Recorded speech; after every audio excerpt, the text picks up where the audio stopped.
Hermanos, tengan muy buen día. Vamos a dar inicio a nuestra escuela dominical.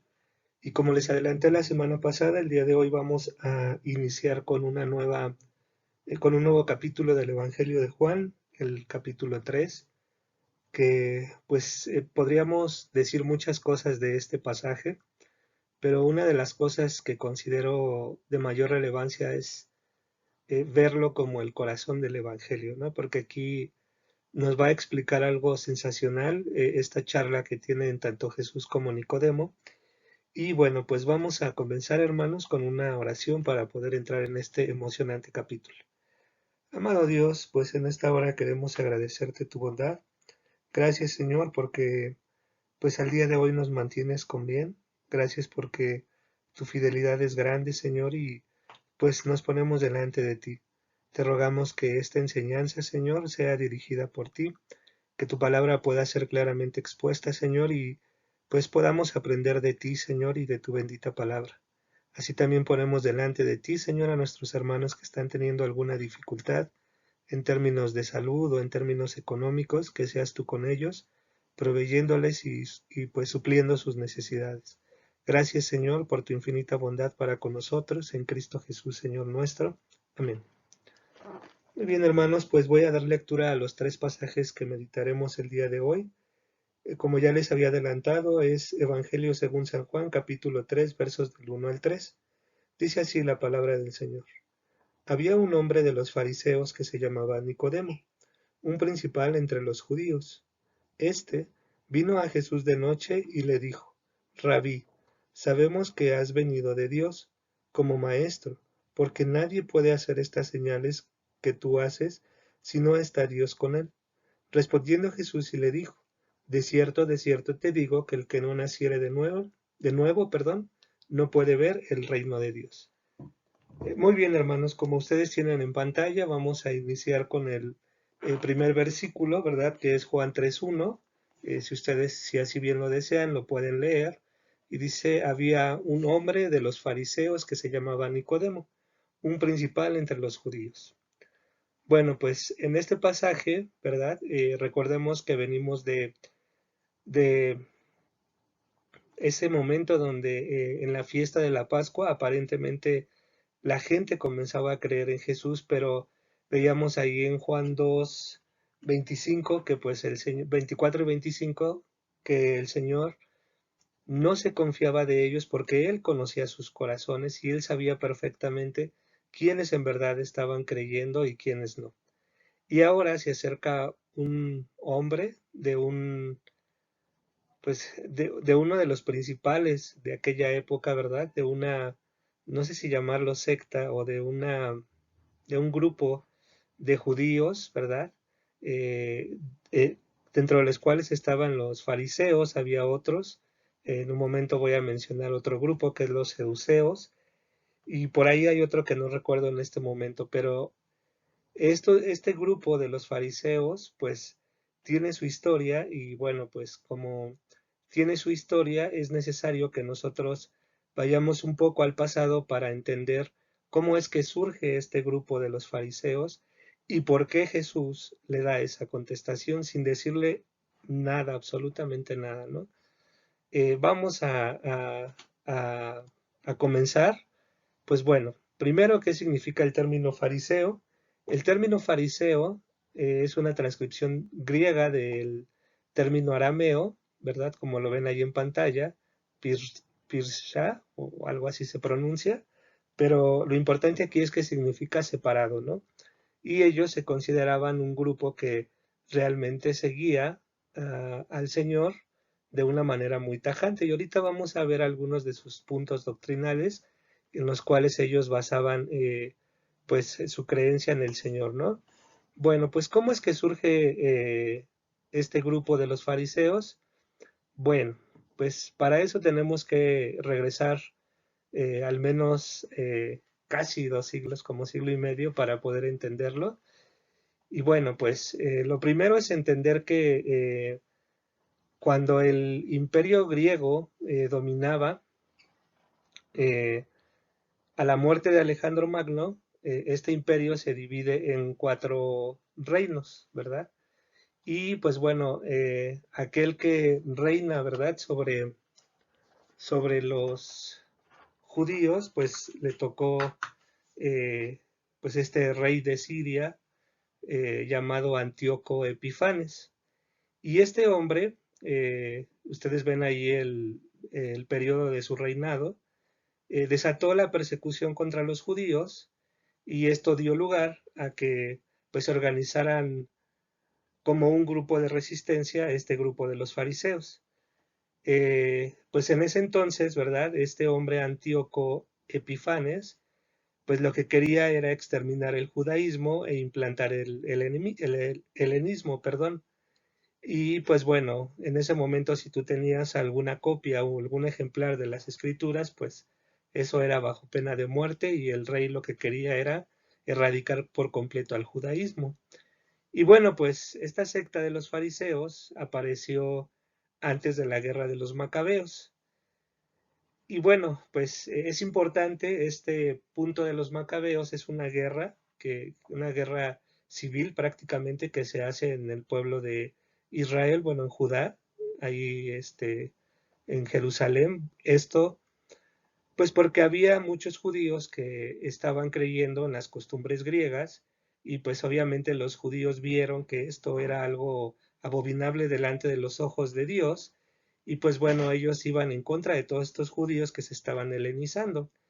Y pues obviamente al ver esto, ¿verdad? Se hace este grupo de los fariseos y ellos se aferran con mayor fuerza a la ley mosaica. Y este punto es importante, hermanos, porque pues este grupo de los fariseos nace antes de que los macabeos se levantaran. Obviamente, estamos hablando que la influencia que tiene los griegos hacia los judíos, pues ya viene desde muchos años atrás. Estamos hablando más o menos del 800 antes de Cristo.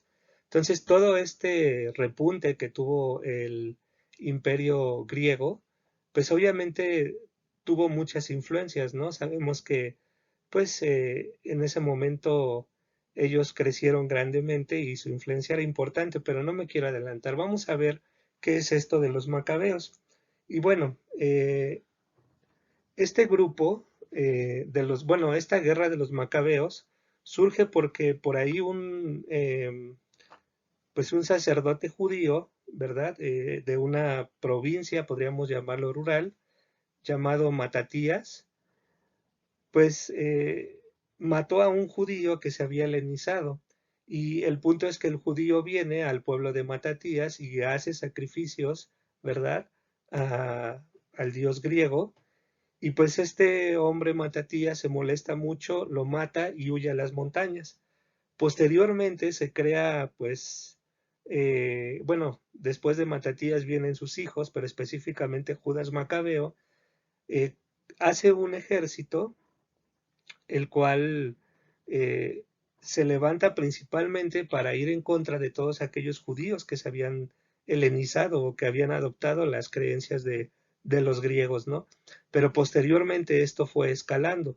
¿Y por qué fue escalando? Porque precisamente este hombre, Antíoco Epifanes, se le ocurrió hacer algo sumamente extremo. En un principio quiere desaparecer del mapa a los judaizantes o a los judíos y pues obviamente empiezan a levantarse grupos de resistencia, entre ellos los fariseos, previo inclusive a que los macabeos se levantaran, y pues obviamente ellos quieren ser liberados y que les dejen, ¿no?, tener su culto.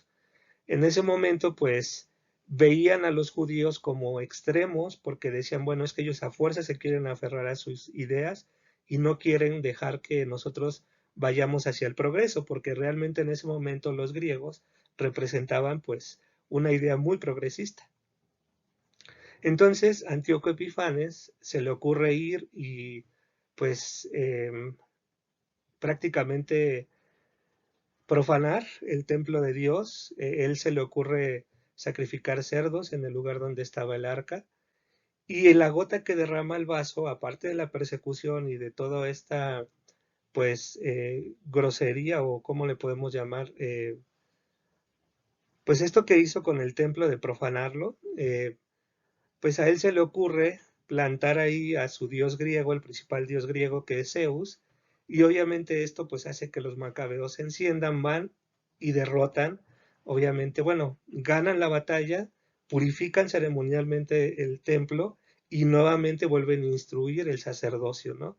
Y obviamente pues este hombre, Judas Macabeo, fue el que comenzó con el sacerdocio y bueno, de ahí viene nuevamente una línea, ¿no? Esto es importante, hermanos, porque pues vemos que en un inicio los fariseos realmente luchaban por una causa justa, ¿no? ¿Cuál era? Que sus propios hermanos judíos no se helenizaran. El helenismo como tal, pues era un tipo de creencia, ¿verdad? ¿Y en qué se basaba? Pues bueno, en una combinación de adoración a dioses, tanto griegos como orientales, específicamente egipcios. Ellos tenían dioses que adoraban. Uno de ellos era Serapis y bueno, pues obviamente creían en su mitología, ¿no? Para ellos Zeus, que era el más importante, y bueno, ahí hay muchos, ¿no? Pero era una combinación de estos pues, dioses, más aparte toda la parte filosófica y científica que los griegos pudieron desarrollar. Entonces no era una cosa menor, sino que realmente fue un ataque ideológico muy fuerte para los judíos y esta guerra de los macabeos realmente es muy importante, tanto que a la fecha los judíos el día de hoy lo siguen recordando, porque para ellos fue un milagro que pudieran derrotar a un ejército tan grande, siendo ellos menores en número, ¿no? Y pues bueno, dentro de este periodo, pues surge algo que nosotros conocemos como la Septuaginta, ¿verdad? Y bueno, esta surge como una traducción del hebreo arameo al griego de las escrituras, ¿verdad? Esa es como que la primera, em, pues sí, la primera vez que se empieza a ver una transcripción, ¿no? Bueno, pues después de todo esto de historia, pues ganan esta guerra los macabeos y pues ahí no termina la persecución hacia los fariseos. Obviamente en este punto, cuando Antíoco Epifanes muere, pues obviamente el imperio griego empieza a caer, se empieza a levantar el imperio romano y los macabeos hacen un trato con los romanos, ¿no? Dicen, pues sí, déjanos en paz, pero puedes dominar sobre nosotros, te vamos a dar tributo y de ahí viene que pues los romanos también vienen a dominar también a los judíos, ¿no? Bueno, pues continuando con la línea para poder entender a los fariseos, pues se levantó Juan Hircanio, es un gobernador de Judea. Este era fariseo, pero después los abandona y se va a otro partido para unirse a los seduceos. Entonces vean cómo es necesario entender esta parte de la historia. Y aquí no termina, continuamos en la siguiente lámina. Y pues bueno, vean, como yo les comentaba, no termina la persecución de los fariseos, sino que viene, se muere este sacerdote y su hijo Alejandro, ¿verdad? Los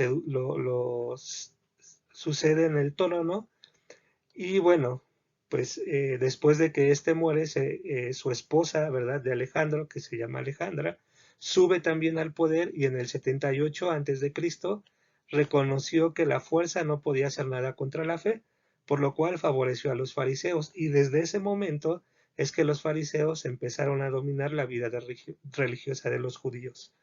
Ahora, pues como podemos ver en un principio, los fariseos realmente eran un grupo importante de resistencia porque lo que ellos querían era, mm, pues hasta cierto punto lo podemos llamar así, reformar, ¿no? Regresar a la ley mosaica.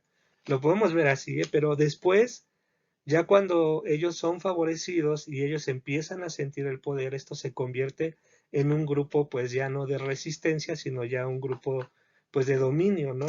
Eran personas que realmente eran bien vistas, ¿no? Ahora pasemos a un punto importante. ¿Cuáles eran las características de la doctrina de los fariseos? Bueno, pues por un lado defendían la doctrina de la predestinación y también que ellos estimaban que era compatible con el libre albedrío. Eso es un punto importante que vamos a ver más adelante. Creían en la inmortalidad del alma, la resurrección corporal, la existencia de los espíritus, en las recompensas y castigos en el mundo de ultratumba, eh, concentraban su religión en la observación de la ley mosaica. Esto era algo o sea, fue de hecho el punto por el cual ellos surgen Y algo muy importante aquí, hermanos, los fariseos enseñaban que Dios solo otorgaba su gracia a aquellos que se ajustaran a sus preceptos.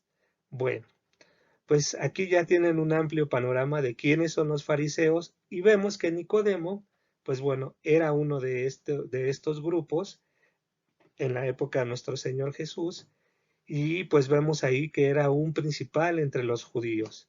Bueno, ahora vamos al siguiente versículo.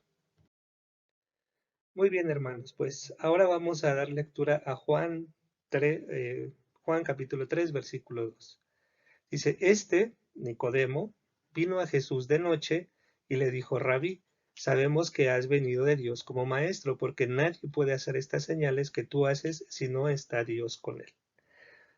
Bueno, pues recordemos que uno de los puntos importantes de los fariseos era el hecho de que te tenías que ajustar a los preceptos que ellos enseñaban para que tú pudieras recibir la gracia. Esto, hermanos, ocasionó algo, pues, terrible, ¿no? Porque realmente la piedad se hizo algo formalista, dándose menos importancia a la actitud del corazón y obviamente poniendo todo el peso en la parte exterior del, del hombre, ¿no? Sí, de las personas. Y pues obviamente la interpretación de la ley y su aplicación a todos los detalles de la vida cotidiana eran de gran importancia. Y algo también muy importante es que ellos agregaron muchas tradiciones que no figuraban en la ley de Moisés, las cuales pues obviamente no tienen mayor fuerza o importancia, ¿no? Y bueno, esto lo comento porque hace un momento lo obvié, pero es importante para la enseñanza. Y si quieren acompañarme o si me hacen favor de acompañarme ahí en Mateo capítulo 15, versos del 2 al 6, pues el Señor Jesús tiene un encuentro, ¿verdad? Con dos grupos, con los escribas y con los fariseos, y les dice las siguientes palabras. Les dice, ¿por qué tus discípulos? Bueno, entonces se acercaron a Jesús ciertos escribas y fariseos de Jerusalén diciendo, ¿por qué tus discípulos quebrantan la tradición de los ancianos? ¿Por qué no se lavan las manos cuando comen pan? Respondiendo él les dijo, ¿por qué también vosotros quebrantáis el mandamiento de Dios por vuestra tradición? Pongan atención. Porque Dios mandó diciendo, honra a tu padre y a tu madre, y el que maldiga al padre o a la madre, muera irremisiblemente. Pero vosotros decís, cualquiera que diga a su padre o a su madre, es mi ofrenda a Dios, todo aquello con que pudiera ayudarte.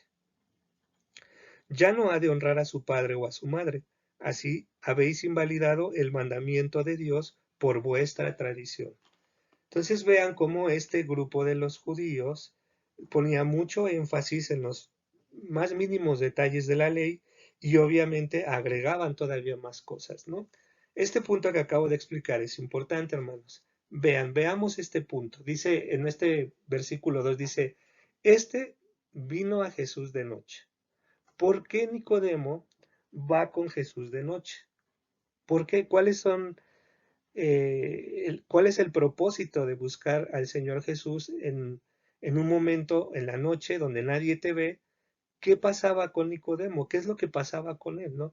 Aunque vemos que hay sinceridad en él porque él le comenta, sabemos que tú has venido como maestro, porque nadie puede hacer lo que tú haces si no está Dios con él, ¿no? Entonces, dentro de su corazón, Nicodemo reconoce que hay algo especial en Jesús, pero también hay un peso en su mente, y ese peso precisamente es el hecho de que él era un fariseo. Y bueno, vamos a hacer una pequeña radiografía de Nicodemo. Primer punto, era fariseo y por si fuera poco era rico, ¿no? Entonces, como un hombre, ¿verdad? Siendo fariseo y rico, siendo reconocido como un gran maestro, ¿verdad? Pues se iba a acercar a Jesús a preguntarle algo, ¿no? Entonces no tiene mucho sentido, ¿no? A la vista de los hombres, ¿no? Bueno, también Nicodemo, pues es maestro de Israel. Él era instruido en todos los detalles de la ley, más las tradiciones y todo lo que acabamos de mencionar, ¿no? Nicodemo creía que ajustándose a los preceptos que ellos estipulaban, ajustándose a la ley, ellos iban a poder recibir la gracia de Dios. Observen ese detalle. Era también, o al menos los estudiosos dicen que era miembro del Sanedrín. ¿Qué es el Sanedrín? Bueno, pues este constaba de 71 miembros, más el sumo sacerdote de Israel, 71. Y obviamente los otros 70 varones eran prominentes dentro de pues el pueblo de Israel. Literalmente lo que significa el Sanedrín es sentarse juntos, y ellos eran una asamblea o consejo de sabios estructurado que su única intención o función era la de ser jueces, ¿verdad? De Israel, ¿no? Por eso es que también ahí el sumo sacerdote pues tenía un importante peso, ¿no? Pero entonces vean, fariseo rico, maestro de Israel, miembro del Sanedrín, o sea, si había hombres sabios, precisamente eran estos miembros del Sanedrín, ¿no? Y pues por supuesto, versado en la ley, ¿no? Entonces, vemos que dentro del corazón de Nicodemo existía cierta pena, cierto orgullo. ¿Por qué? Porque él representaba a la gente más prominente de todo Israel. Si había alguien que era importante aquí, pues era precisamente Nicodemo. Y existía otro que era José de Arimatea, que también él era parte de este consejo y también él era discípulo de Jesús, pero a escondidas. ¿Por qué? Porque tenía miedo de lo que le pudieran decir, ¿no? Entonces, por este motivo, aunque no parece importante, y si vino Jesús de noche, podríamos pensar es que no tuvo tiempo. Por eso en la noche, pues dijo, ahorita que tengo un tiempecito voy a ver a Jesús. No, en realidad lo que él quería era esconderse, no quería que lo vieran que visitaba a Jesús, porque él era maestro de Israel, ¿no? Él era un representante de Dios, o eso era lo que ellos creían, ¿no? Bueno, pues ahí está el primer punto. Dice, este vino a Jesús de noche para ocultarse, ¿no? Ahí podemos ver claramente, pues en tanto todo lo que mencionábamos anteriormente, como este grupo de los fariseos, pues era gente que realmente pesaba en aquel momento, ¿no? ¿Y qué es lo que le dice cuando viene de noche? Y le dijo, Rabí, sabemos que has venido de Dios como maestro. Otro punto, aquí vamos a detenernos. La palabra rab significa maestro. Cuando uno lee, como en este verso 2, la palabra rabí, significa mi maestro. Y hay otra palabra para referirse a un maestro que es raboni, que significa mi gran maestro. Ajá. Bueno, ¿esto por qué es importante? Porque en primera instancia, Nicodemo reconoce, le dice mi maestro, ¿no? Pero le dice él y le dijo rabí, o sea, le dijo mi maestro. Dice, sabemos que has venido de Dios como maestro. Ustedes podrían decir, bueno, y no pudo ocupar otra palabra, ¿por qué vuelve a ocupar maestro? Si ya vimos que rabí significa mi maestro, ¿por qué antes de terminar el enunciado hay otra palabra que dice maestro? Bueno, pues esa palabra maestro significa es más bien traducida es Raboni y significa mi gran maestro. Y este término solamente se le daba a una persona a la cual era sumamente distinguida. Entonces, obviamente, cuando él le dice, sabemos que has venido de Dios como Raboni, como el gran maestro que estamos esperando, ¿no? Entonces vemos que hay un poco de luz, o sea, aquí vemos que realmente el Espíritu de Dios está obrando en Nicodemo porque él empieza a ver como que un poco, ¿no? Lo que es nuestro Señor Jesús, aunque pues no termina de comprender con claridad esto, ¿no?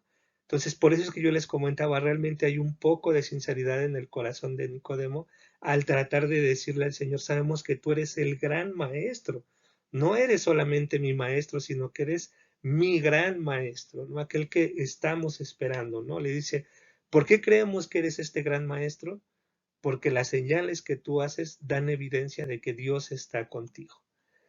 Y bueno, pues le dice precisamente Nicodemo, sabemos que has venido de Dios como maestro y lo que les decía, aquí la palabra usada como maestro, ahí la ven en griego, ¿verdad?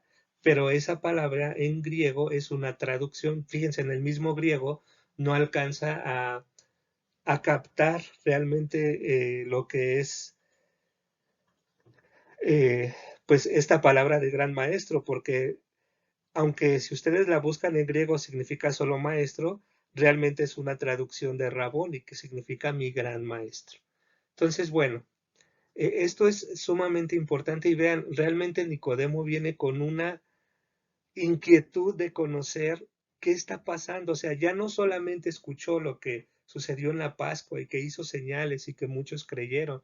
Por ahí también escuchó que en algún momento se presentó delante de Juan y lo bautizó y le dijo, este es el Cordero de Dios, ¿no? Y a mí me sorprende, hermanos, la respuesta que le da nuestro Señor Jesús. Acompáñenme, por favor. Bien, leamos el verso 3, Juan 3:3 dice, respondiendo Jesús y le dijo, de cierto te digo, que el que no naciere de nuevo no puede ver el reino de Dios. Recordemos algo importante. Los fariseos enseñaban que Dios solo otorgaba su gracia a aquellos que se ajustaban a sus preceptos. Y aquí el Señor Jesús le dice, a ver, Nicodemo, te quiero decir algo, de cierto te digo que el que no naciere de nuevo no puede ver el reino de Dios.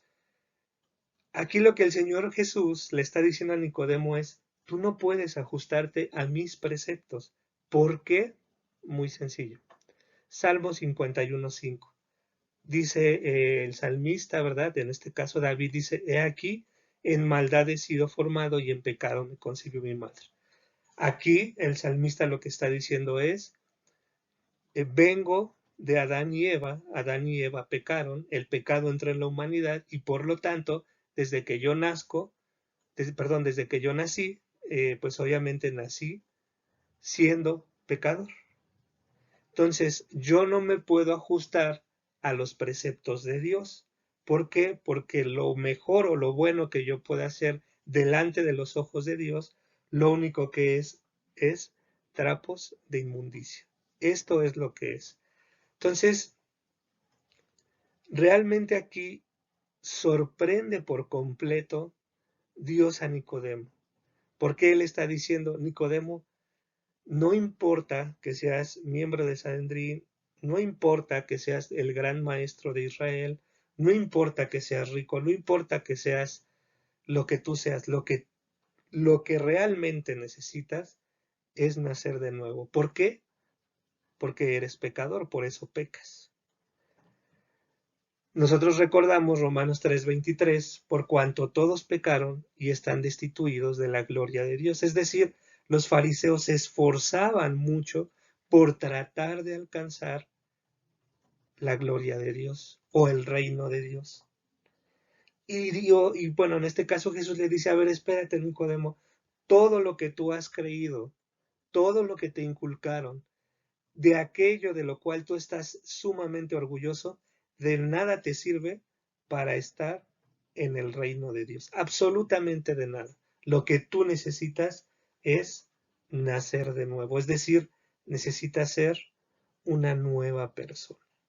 Eso es lo que tú necesitas, Nicodemo. O sea, realmente aquí nuestro Señor Jesús está refutando todo aquello en lo que creía Nicodemo. Le dijo, todo esto que tú crees, de nada, de absolutamente nada, te sirve. Entonces vean, hermanos, cómo era tan importante poder entender toda esta historia de los fariseos, de dónde viene su arraigo a la ley mosaica, cómo ellos fueron un grupo de resistencia ante este hombre Antíoco Epifanes y después perdieron el control, perdieron el sentido. ¿Por qué? Porque el orgullo cegó totalmente su entendimiento, ¿no? Y ahora ellos pensaban que por hacer las cosas de la ley iban a recibir la gracia de Dios, ¿no?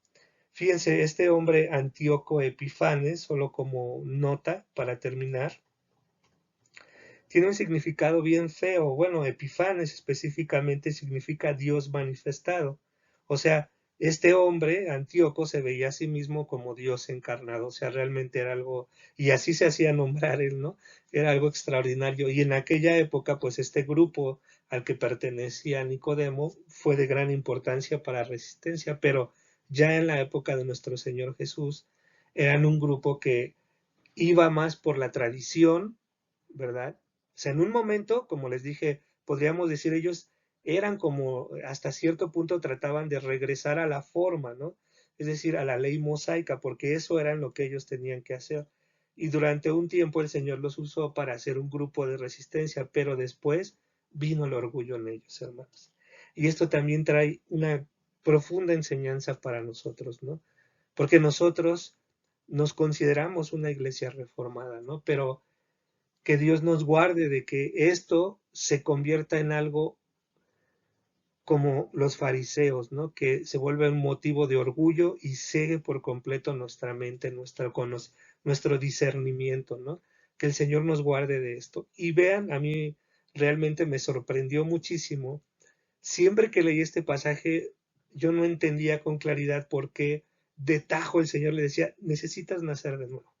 ¿Por qué? Pues sí, sabíamos que superficialmente los fariseos pues se basaban mucho en la ley, pero realmente entender por qué se basaban en la ley abrió un poquito más mi panorama y podemos, ¿no? No nada más yo, sino nosotros, porque estamos aprendiendo, podemos entender por qué ese arraigo tan fuerte en la ley. En su momento fue una lucha para que aquellas personas que creían en Jesús no se convirtieran a la religión de los griegos.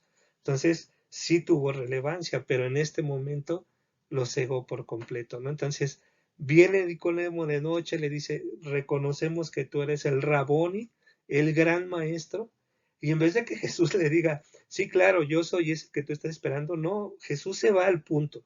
Nicodemo, necesitas nacer de nuevo, porque si no naces de nuevo, no puedes ver el reino de Dios. No te alcanza, Nicodemo, no te alcanza con el hecho de que tú trates de ajustarte a los preceptos de Dios. No te alcanzan todas tus tradiciones que haces como el lavamiento de las manos y todo eso te es insuficiente para entrar, para entrar en el reino de Dios. Para eso necesitas nacer de nuevo, necesitas un corazón distinto. ¿Por qué? Porque tú fuiste engendrado en pecado, porque tú eres un pecador. Necesitas un nuevo corazón. Eso es lo que le está diciendo Jesús a Nicodemo y pues bueno, a todos aquellos que no tienen una relación personal con Dios, ¿no? Pues bueno, hermanos, no me gustaría avanzar más porque perderíamos muchos detalles, por eso es que el día de hoy solo vamos a llegar hasta aquí y pues bueno, vamos a dar gracias a Dios para que esta enseñanza pueda quedarse realmente grabada en nuestros corazones y no olviden responder la dinámica que van a ver en la siguiente diapositiva, la cual traté de hacer lo más sencilla posible, ya que pues parece ser que la anterior fue un poquito complicada, pero esta está un poquito menos complicada. Bueno, hermanos, pues vamos a orar y espero que me envíen sus respuestas de la dinámica. Acompáñenme a orar. Señor, pues en verdad, gracias porque pues definitivamente no hay algo que podamos hacer nosotros para alcanzar tu gracia. Inclusive, si quisiéramos tratar de cumplir todos aquellos detalles, inclusive los más minuciosos de la ley, pues tampoco nos alcanzaría porque necesitamos ser nuevas personas, Señor. Necesitamos ser regenerados. Te ruego, Padre Celestial, que esta enseñanza pues pueda quedar clara en nuestras mentes, en nuestros corazones, y que siempre vivamos en gratitud, Señor, porque en realidad nosotros no hemos hecho absolutamente nada para poder alcanzar esta gracia. Señor, pues sé tú bendiciendo nuestras vidas, sé tú guardándonos, Señor, y pues te suplicamos porque toda esta situación de la pandemia pueda pues pasar, Señor. Sabemos que tú vas a cumplir tus propósitos. Nuestro anhelo es que esto ya acabe, que seas tú dando la gracia para que pues los científicos puedan encontrar alguna vacuna, que tú les guíes, que tú les guardes, bendiga su pensamiento, su conocimiento, Señor, y pues Señor, de aquí a que tú nos digas, pues permítenos seguir ministrando a través de estos medios y pues también permite que pues en casa los hermanos puedan seguir meditando en tu palabra, Señor, y seguir pues cumpliendo el propósito que tú tienes para cada familia en medio de esta pandemia. Gracias, Señor, por tu bondad. En el nombre de Cristo Jesús, Señor nuestro. Amén. Pues hermanos, muchísimas gracias por su atención, que tengan un buen día y si Dios lo permite, nos vemos la siguiente semana. Hasta luego.